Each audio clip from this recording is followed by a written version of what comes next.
Ichinomiya Ko is the heir to a prestigious company and has everything to consider himself the chosen one. His family's motto is to never be in debt to anyone, and he strictly adheres to this throughout his life. This is why he remains positive even when a group of children attacked him and stole his pants. A girl sees his situation and offers to help him, but he refuses. Ko climbs up and pulls his pants down just as he manages to reach them. The pole starts to collapse and he falls into the water. Because of the pole, he cannot swim to the surface and believes that it is over. However, the girl saves him, and now he thinks he owes her. To repay the debt, he offers to buy her a new house because she lives in a very bad condition. But she doesn't want anything from him. After he has an asthma attack, she tells him that she would like to experience love with him, and he, not wanting to be indebted to her, agrees. She demands that he move in with her immediately and offers him a guest room. At first, he wants to leave, but after she guilt-tripped him, he agrees.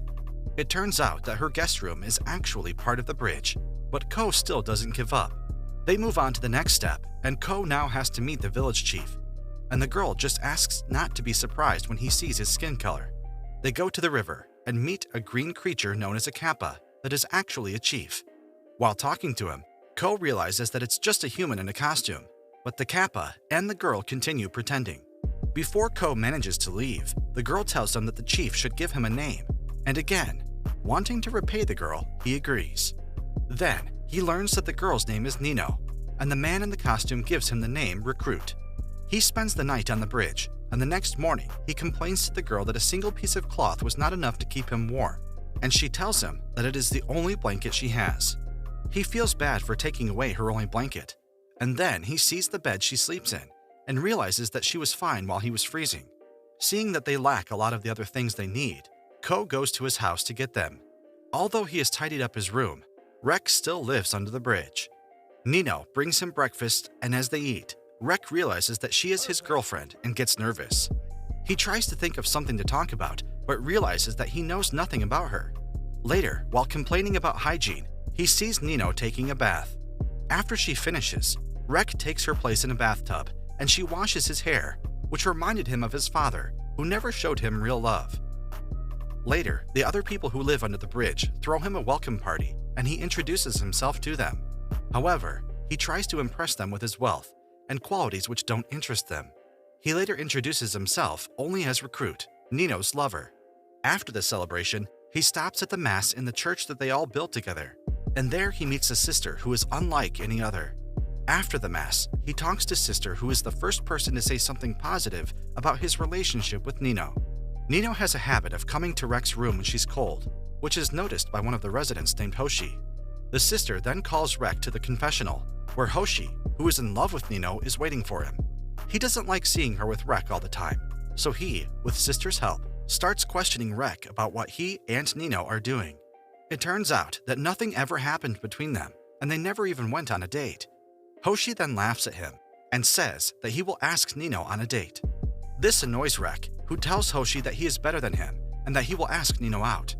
Despite being popular all his life, Rek has no dating experience. Everything he knows he read in shoujo manga and uses that knowledge to get ready for the date. As Nino launches her boat down the river, he arrives in his car and asks her to go out with him. However, she doesn't know what a date is, and he explains to her what his ideal date looks like. However, she tells him that she can't leave the settlement because she's from Venus, and Rek then realizes that she always says that when she wants to say no. He understands that it is a big problem for her to leave the village, so he asks her where she would like to go. She wants to go to the mouth of the river to see if her boat can reach the ocean. Rek agrees to go there and gives her the dress he planned for her to wear. Knowing that it is a complicated dress, he worries that Nino will have trouble putting it on. But when he sees her in the dress, he wonders if she has worn such things often in the past. The two go on a date, and there is an awkward silence between them. Nino asks him if the date should be like this. Wanting to do something to make the date interesting, he uses the knowledge he gained from reading manga. The two then practice the so-called distance that should exist on a first date and start running. After they're done, it's back to normal, and Rek tries to make the date interesting again. They decide to take a rest, and Rek uses this opportunity to ask about Nino's past. This upsets her, and she mentions Venus again, which tells Rek that she doesn't want to talk about it. Then Nino notices her little boat stuck, and it makes her sad. To cheer her up, Rek jumps into the water and frees the boat, which makes her blush, after which they return home.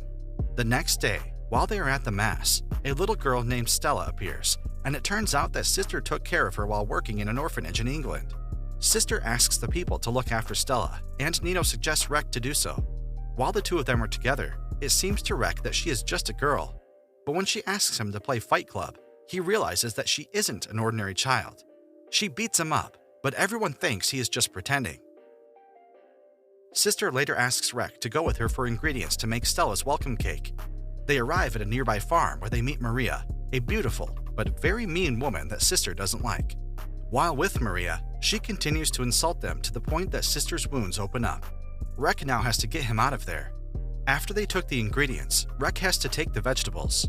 He goes to the garden and meets a girl named Pico, who is extremely clumsy. After a strange encounter with her, he gets what he came for, and Stella's welcome party begins. During the party, he learns that every person in the village has a job, which makes him feel like a parasite. Although Nino explains to him that everyone works because they want to, he wants to prove himself as an elite. He wakes up the next morning to the song and finds Hoshi outside his door playing the guitar. As Hoshi tells him that he will win over Nino with his playing, Rek gets annoyed and shows off his violin skills. The two decide to see who is the better musician by competing in a duel. The winner of the duel would be the one who Nino likes the most. Although it doesn't seem like it at first, Rek wins and offers to take the position of the lead musician. Hoshi, totally freaked out by the loss, starts playing randomly to the delight of the crowd, and he manages to keep his position. Rek continues his job search, and while doing so, he sees Nino trying to teach children how to swim. However, she is not a good teacher, so he steps in and teaches the boy how to swim, which is why Nino tells him that he would make a good teacher. Rek later meets the chief, who caught a cold and passes his illness on to the children. Since they don't have common sense, Rek teaches them how to take care of their illnesses, and the boss tells him that he would be a good teacher. Rek sees his skill as an opportunity to teach the residents of the settlement how to behave normally and decides to become a teacher. Rek starts with his classes, but only the boys show up. He tries to explain what common sense is and shows them some normal experiments that children do, but they are too weird for everything to go according to plan. After they started the experiment with the rocket, Stella appears and acts like a bully and extorts money from Rek. However, he realizes that she also wants to join the class, but just doesn't know how to show it.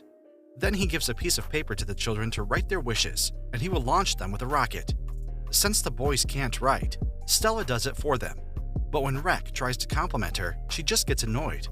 Rek goes to Pico to help her with the garden, but because of her clumsiness, he injures himself a little and intends to leave. She tries to stop him, and while they are arguing, the chief shows up. He takes Pico's side, and that's when Rek found out that she's in love with the chief. Rek's employees saw him while he was teaching and decided to check what was going on. Not wanting to reveal to them why he is here, he lies and says that he is there because of business and they want to meet his new employees. Sister, Maria, and Whitey disguise themselves as workers. But in the beginning, a problem arises because Maria wants something in return from Rek, and in addition, behaves very unkindly towards Rek's employees. The sister is also useless, but fortunately Whitey manages to make a good impression. Then the other residents appear, including Nino, and then Rek's employees have the opportunity to see who he lives with. Takai, Rek's secretary, finds out that Nino is Rek's lover, which makes him jealous because he can no longer spend time with Rek. He then decides to stay with Rek for a few days and help him. Hoshi and Nino come to visit them. In order to check if they are really together, Takai asks Rek and Nino to kiss. Rek panics and doesn't know what to do, but Nino kisses him without any problem, thus proving their relationship. Takai leaves, happy that Rek is no longer lonely. However, all this is found out by Rek's father, who doesn't want his son to disgrace the family name. As they try to help Hoshi, Rek learns that Stella is in love with Sister. This worries him because he knows that Sister likes Maria. The two adjourn with Stella so that she can make some food. As they talk about Sister, Hoshi, saddened by his unrequited love, reveals to Stella that Sister likes Maria. She then gets furious and wants to confront Maria, and Hoshi and the two boys go with her. Rek rushes to the farm to inform Maria about this. However, she already knows everything, and when Stella appears, Maria asks Rek to fight her. After he gives up, Maria attacks Stella and wins easily. This saddens Stella, who thinks she is weak, but Maria comforts her. While on the bridge, Rek notices someone entering Hoshi's house. When he came to check, he realized that it was Hoshi without the mask. Then the musician decides to reveal to him the story behind the star he wears all the time. However, Rek understands that it is just his delusion. A fire breaks out under the bridge, and Rek immediately comes to put it out. There, he meets Sister, who is not too worried, and soon the Chief joins them. Rek doesn't understand why everyone has so much faith in Chief, who is completely incompetent. After the fire is extinguished, Rek notices some people and learns that they have come to build a park under the bridge and that the project director is actually his father. This means the residents will have to leave, and Rek immediately informs the Sister and boss, who don't seem too concerned. The next day, Rek gets a warning that they have to move out, which causes everyone to panic. But Nino is determined to stay under the bridge. Rek knows that his father is doing this because of him and wants to leave the settlement to save his friends, but Nino doesn't approve of it.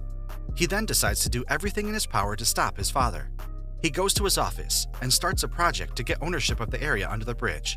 During this time, the others try to chase away the workers who come every day. Rek's father monitors everything Rek does and prepares a counterattack. When Rek returned to his friends, he told them about his project. However, he soon receives a call, and one of the employees tells him that he has given up because he doesn't want to be against the Ichinomiya group. Then Rek decides to contact his father directly in order to solve everything. Rek's friends start to get angry with him for not being able to call his father, but Nino defends him. While they are joking around, Rek's father learns that his project has been stopped. He tries to change it but fails. The minister who stopped the project knows that this will cost them money, but the mysterious man promises that he will take care of everything. Rek's father goes to the bridge where some children steal his pants. There he meets Nino, who doesn't know who he is, but still tells him that he and Rek have some similarities.